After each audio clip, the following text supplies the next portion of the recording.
When 20 assassins breached the doors to execute the Korean Mafia boss, the world stopped. Customers screamed.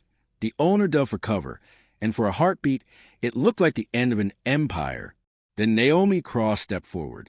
She didn't have a gun, and she didn't have a blade. She had a 3-inch metallic hairpin pulled from her own hair. The steel vanished into the lead attacker's temple before his finger could even find the trigger. No wasted movement. No hesitation. Naomi watched him slump to the tile floor as the others scrambled to adjust their aim. 14 down. 6 to go. The Lotus Rim, a place where Naomi had spent 3 years blending into background and refilling water glasses, had transformed into a slaughterhouse in exactly 60 seconds. Park Hae-jin, the man who held the city in his palm, sat paralyzed at his corner table, his white shirt torn open and eyes wide with a terrifying realization. The woman he'd ignored for years was currently moving through the room like a ghost of vengeance. But to understand how a 25-year-old waitress with nothing but hairpins in her apron became the only barrier between a crime lord and a firing squad, you have to look back. Because Naomi's journey to this blood-stained floor didn't start with a fight. It started 6 months ago with a patron who didn't even look her in the eye and a father who taught her that being invisible isn't a weakness. It's the ultimate weapon. Naomi had spent her whole life being just a waitress. But her father, a man whose name was whispered in the dark corridors of intelligence, had raised her to be a shadow. He taught her to see the geometry of a room, the fragility of the human body, and the moment of life was about to pivot on the point of a pin. To most of the world, Naomi Cross didn't actually exist. She was merely a part of the architecture of the Lotus Rim, as stationary and unremarkable as a mahogany counter or the steam rising from the espresso machine. At 25, she had perfected the art of the service-class shuffle, a way of moving through a crowded room without displacing the air, of clearing plates before the diners even realized they were finished. It was a quiet Tuesday morning, the kind where the light filtered through the dust motes in long, lazy fingers.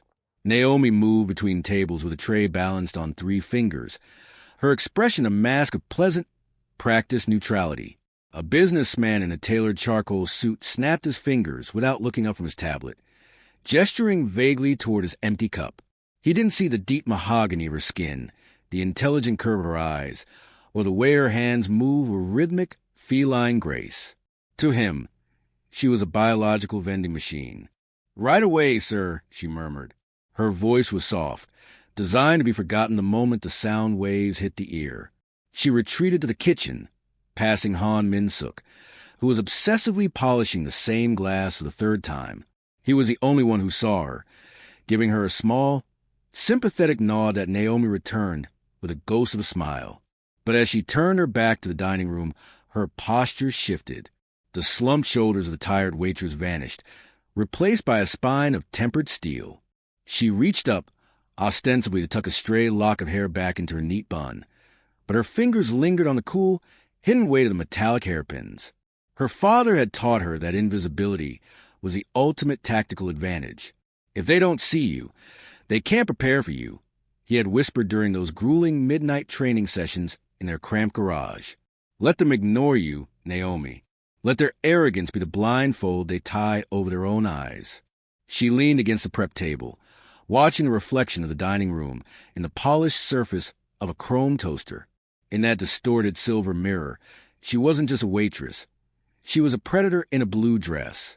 She tracked the exits, noted the heavy tread of the man entering the front door, and calculated the distance between the sugar dispensers and the softest parts of a human throat. For years, this invisibility had felt like a cage, a crushing weight that told her she didn't matter. But today, as the air in the café grew inexplicably heavy and the street noise outside died into an eerie, suffocating silence, Naomi didn't feel small anymore. She felt ready.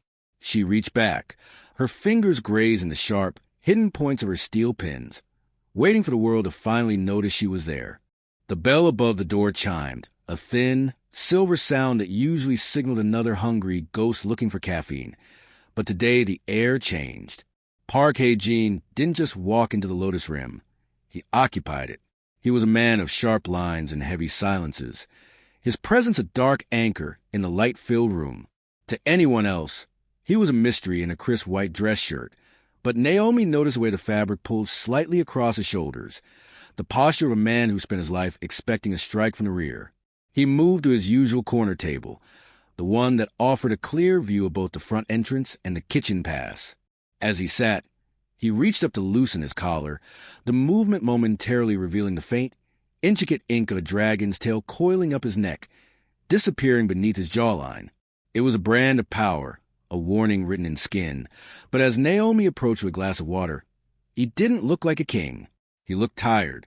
In a world where Naomi was a ghost, Park Hae-jin was the only one who seemed to possess the frequency required to see her. While other patrons barked orders or stared through her as if she were made of glass, Hae-jin waited until she had set the glass down. He looked up, his dark eyes meeting hers with startling, quiet intensity. "Black coffee," he said. His voice was a low, melodic rasp that seemed to vibrate in the quiet of the morning. Then he added a word that felt foreign in this establishment. "Please."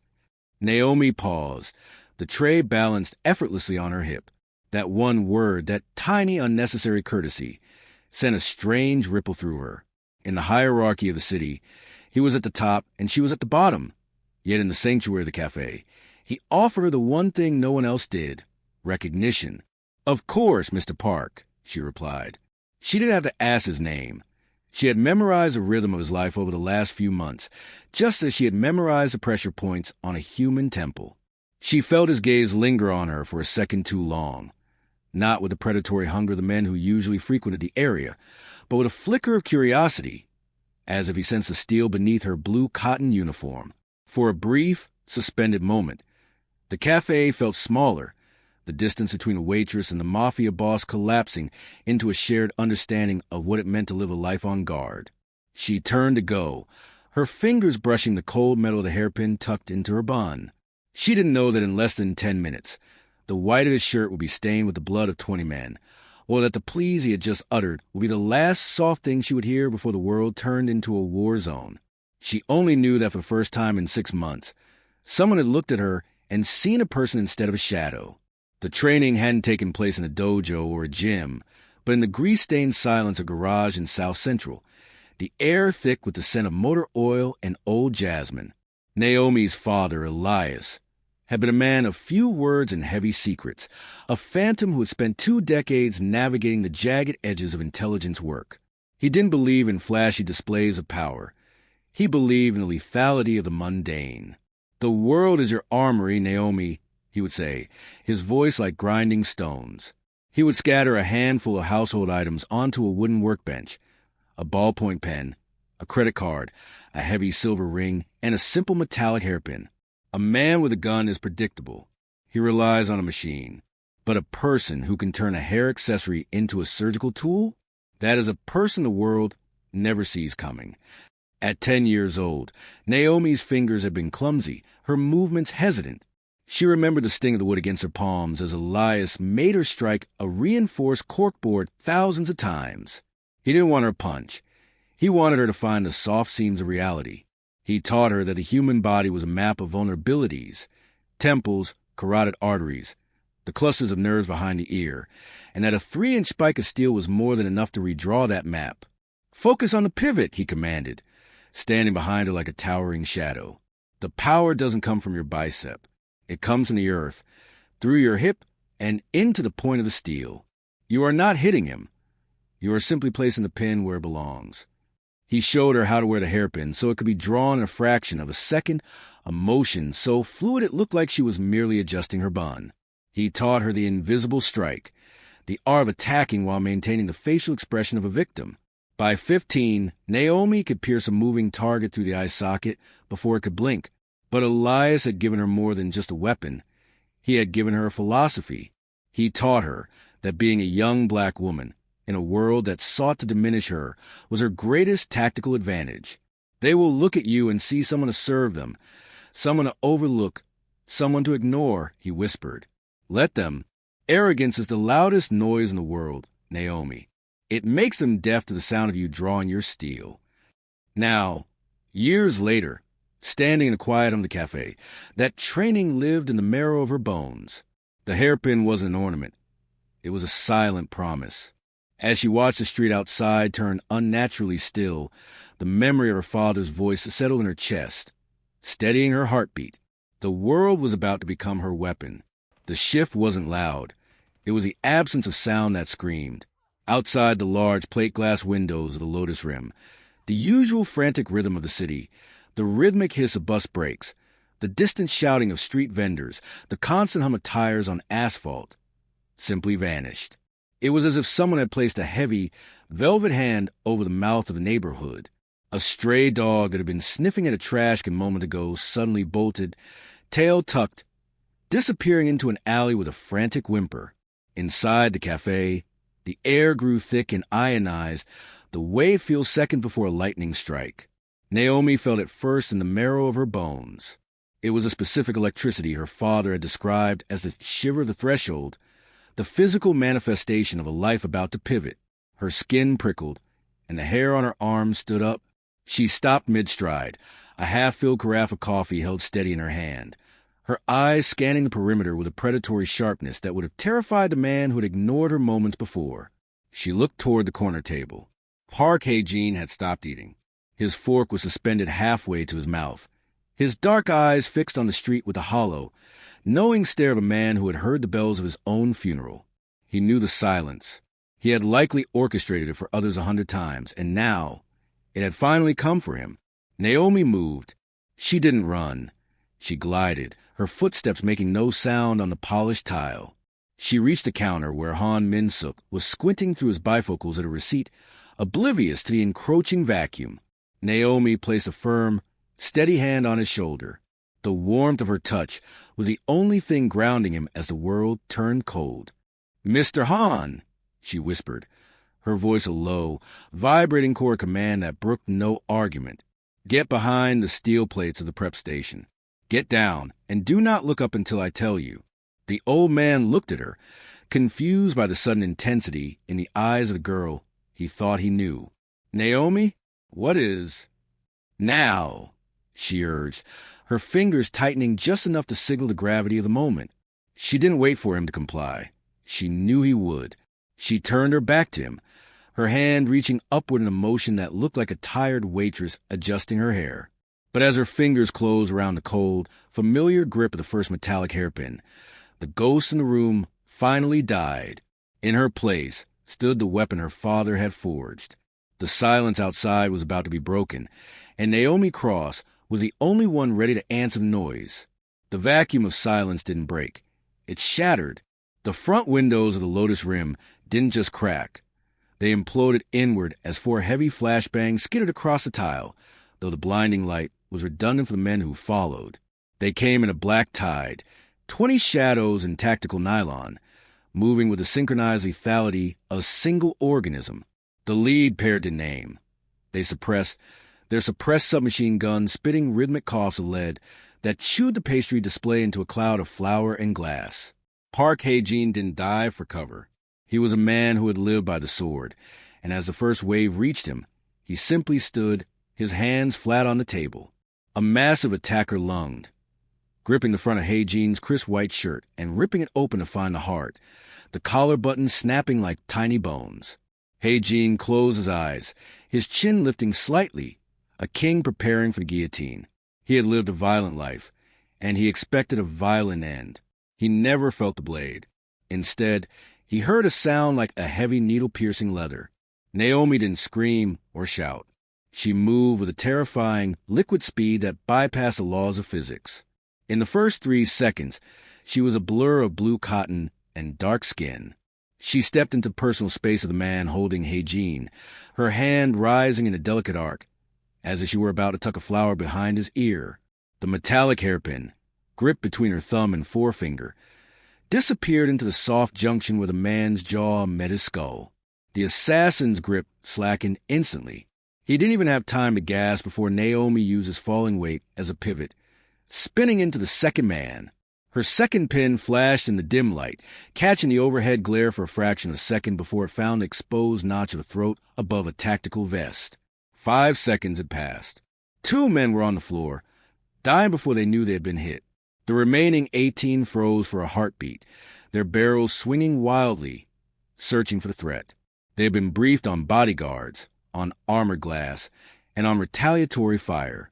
They had not been briefed on a waitress who moved like a shadow given edge. Hae-jin opened his eyes, his breath hitching as he saw Naomi standing over him, her silhouette framed by the dust and the moonlight, her hand already reaching into her hair for the third strike. For the first time in his life, the mafia boss felt something more potent than fear. He felt awe. The café was no longer a place of service. It had become a lethal geometry of angles and pressure points. As the 18 remaining assassins recovered from their initial shock, the room erupted in a deafening, clumsy roar of gunfire. But Naomi didn't retreat. She understood the physics of the space better than any man holding a weapon. To the assassins, the tables and chairs were obstacles. To Naomi, they were shields and springboards. She dropped low, her blue dress fanning out like a dark flower as she slid across the tile, the shattered glass crunching beneath her. A burst of bullets shredded the upholstery of a booth inches above her head, but she was already gone. She used the momentum to kick a heavy oak chair into the shins of an advancing gunman, and as he stumbled, she rose like a ghost. Her hand was a blur, the silver hairpin caught in the dim light as it found the narrow gap between his helmet and his tactical vest. One strike to the brachial plexus, and his arm went dead, his rifle clattering uselessly to the floor. It was a battle of surgical precision against brute force. The assassins fought with noise and lead, spraying the room in desperate arcs, but Naomi fought with silence and anatomy. She moved in the blind spots of their vision, staying close enough to smell the acrid scent of their sweat and the CLP oil on their weapons. By keeping in constant motion and staying within their ranks, she turned them into their own worst enemies. They couldn't fire without risking hitting each other. She vaulted over the espresso machine, her fingers grazing the steam wand. With a flick of her wrist, she released a jet of scalding vapor into the face of a man trying to flank her. As he screamed, she used a distraction to drive a hairpin into the soft tissue beneath his jaw, angled upward toward the brain stem. He dropped instantly, a puppet with its strings cut. Naomi's breathing remained rhythmic, her heartbeat a steady drum that paced her movements. She wasn't just fighting, she was deconstructing them. She used the narrow aisle of the counter to funnel them, turning their superior numbers into a bottleneck of chaos. Every strike was a lesson her father had etched into her muscle memory. Never hit the armor, find the seam. 10 down.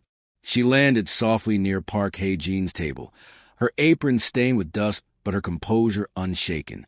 The air was thick with smoke and the metallic tang of blood, but Naomi looked as if she were simply clearing a difficult table. She glanced at the remaining 10 men, her eyes cold and calculating. They were beginning to realize that the waitress wasn't a victim.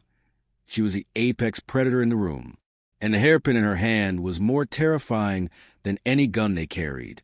The lead assassin, a man whose face was a map of jagged scars and cold discipline, signaled for his remaining men to hold their fire.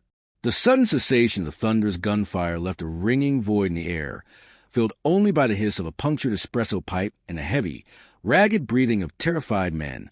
He stepped over the bodies of his fallen comrades, his eyes locked on Naomi. He didn't look at her like a waitress, and he didn't look at her like a girl. He looked at her with a dawning, horrific recognition. "The ghost of the bayou," he rasped, his voice trembling with a ghost of a memory. He watched the way she stood, weight centered, chin tucked, the hairpin held not like a frantic woman, but like a master of the invisible strike. There was only one man who moved like that, a man who disappeared 10 years ago after dismantling a cartel in Marseilles with nothing but a fountain pen. Naomi didn't blink. The mention of her father's legend didn't soften her gaze. It sharpened it. She adjusted her grip on the steel pin, the light catching the needle-sharp point. Elias Cross. The lead assassin whispered, and the name seemed to drain the blood from the faces of the men behind him. They were professionals, but they were professionals who grew up on stories of the man who could turn a shadow into a blade. "He's dead. He died in a fire. He died a teacher," Naomi corrected, her voice as cold as the steel in her hand. "And he taught me that a name is just a noise. But a strike is a truth."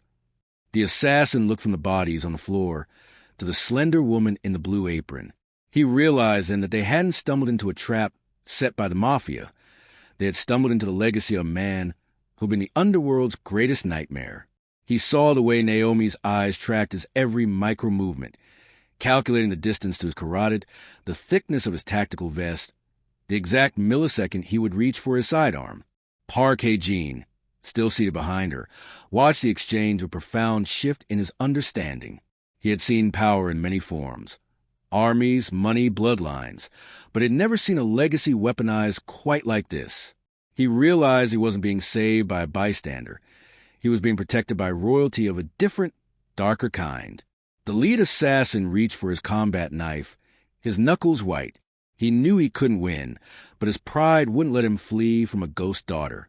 "Then let's see if the daughter is as silent as the father," he growled. Naomi's lips didn't move, but her spirit seemed to expand, filling the wrecked café until she was the only thing that mattered. "You won't even hear it," she promised. The lead assassin moved with desperate, heavy speed, his knife carving an arc through the air that smelled of ozone and iron. Naomi met his momentum, not by retreating, but by flowing around it. The 5 remaining men, sensing the end of their contract, abandoned their caution and closed in like a pack of wolves. Naomi was no longer a waitress. She was a storm contained within a blue cotton uniform. She took down the first 2 with a twin strike, her hairpins finding the soft hollows behind their collarbones, but the 3rd man managed to swing the butt of his rifle. It clipped Naomi's shoulder with a sickening thud. The world flared white for a second, and she felt the hot creep of blood soaking into her blue sleeve. She stumbled, her breath hitching, and for a moment the predatory mask flickered. Seeing her falter, the final executioner, the scarred leader, lunged toward the corner table. He wasn't going for Naomi anymore. He was going for the prize. He raised a suppressed pistol, the barrel leveling directly at Park Hae-jin's forehead. Hae-jin sat motionless, his gaze fixed on Naomi, as if he were watching the only thing that mattered in a dying world. Naomi didn't think. She became the strike.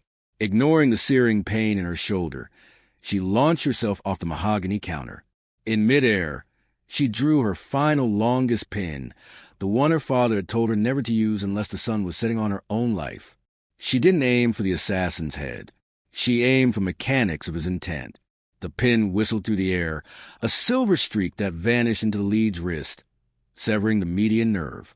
The pistol clattered to the floor just as it discharged, the bullet splintering the table inches from Hae-jin's hand. Naomi landed hard on the shattered glass, but she was up in a heartbeat. She closed the distance before the leader could reach for his knife, her fingers locking onto his throat, while her other hand drove the bent, bloodied pin into the nerve cluster beneath his ear. He collapsed, his body going limp before he hit the ground. The last 3 assassins stood frozen, their weapons trembling. They looked at the floor, littered with 14 of their brothers, and then at the girl in the torn blue dress. She stood between them and the Mafia boss, her blood dripping from her fingertips, her eyes burning with light that suggested she had 1,000 more pins hidden in the shadows of the room. Without a word, they backed away, stumbling over the debris, and vanished into the night. Naomi stood in the sudden, crushing silence, her chest heaving. She didn't look at the carnage. She turned slowly toward Hae-jin. His white shirt was ruined. His empire was in shambles. But as he looked at the woman who had just rewritten the laws of his world, he reached out a steady hand to catch her as she finally began to sway. "I see you," he whispered, the words a sacred vow. "Naomi Cross, I see you."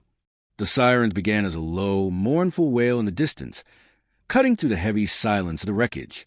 By the time the red and blue lights began to strobe against the soot-stained walls of the Lotus Rim, the chaos had settled into something eerily domestic.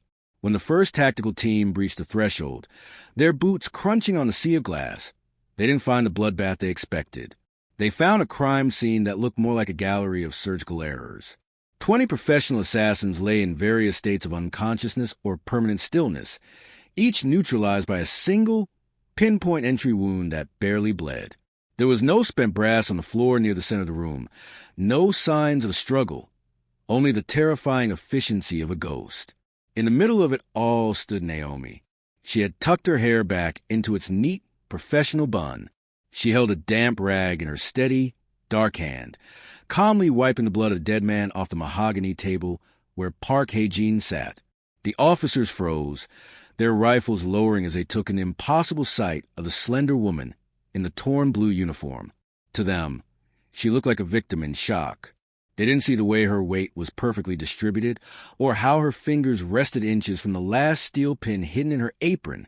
"I think we're closed tonight," she said softly, her voice returning to that forgotten service-class melody.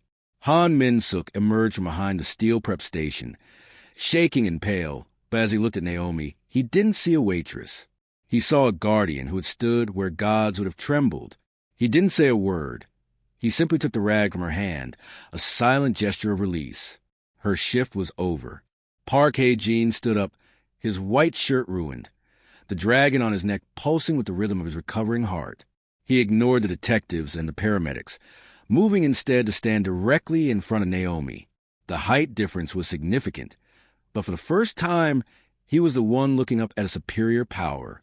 "They will come for me again," Hae-jin said, his voice a low rasp that ignored the shouting officers around them.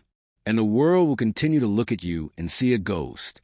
They will see someone who clears plates and pours water, never knowing that death sits in your hair." He reached into his pocket, pulling out a heavy, gold coin embossed with crane, the mark of his inner circle. He placed it on the table Naomi had just cleaned. "I don't need a waitress, Naomi Cross. I need a shadow. I need the daughter of the man the world was too afraid to remember." He paused, his dark eyes searching hers, offering the one thing she had craved since the garage in South Central. "I am offering you a kingdom where you never have to be invisible again, unless you choose to be." Naomi looked at the coin, then at the shattered remains of the life she had used to hide.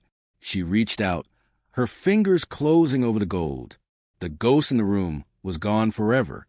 The Shadow Queen had arrived.